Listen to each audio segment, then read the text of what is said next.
Friends, today we are going to discuss a problem on the chapter magnetic effects of electric current. So the problem says that an electron is accelerated through a potential difference of 100 volts and it enters into a uniform magnetic field of this Tesla perpendicular to the direction of its motion. Calculate the radius of the path described by this electron. Since the magnetic field acts perpendicular to the direction of the motion, so we can say that the trajectory of this electron would be a circle, and we are supposed to find the radius of this path. So if we suppose that an electron is here and it moves and the electric field is like this, so the potential difference between the point VB minus VA is equals to 100 volts. This is given to us, and this is the uniform magnetic field.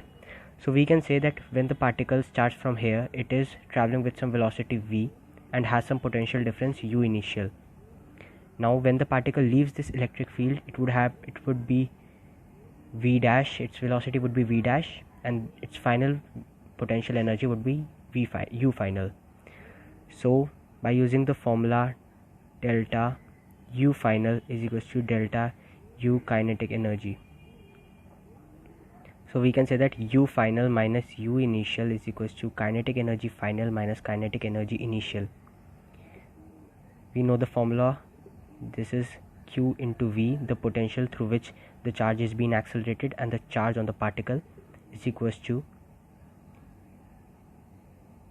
half m v dash whole square. V dash would be the velocity when the particle leaves this electric field. Now we can say that v dash is equals to under root 2 qv upon m. After solving this equation 1, we get this.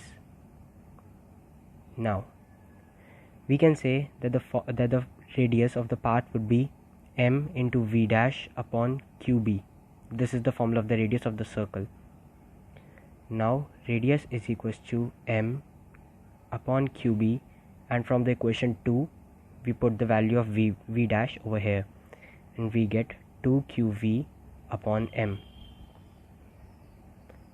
This becomes under root 2 mv upon b under root q. Now using these values that are given to us, we put the values directly into the question and we directly into this formula, and we get under root 2 into 9.1 into 10 to the power minus 31 into voltage, that is 100 upon 4 into 10 to the power minus 3 Tesla, the magnetic field, and under root 1.6 into 10 to the power minus 19 Coulomb, the charge on the particle. After solving this, we get 8.45 into 10 to the power minus 3 meters. So this is the radius of the path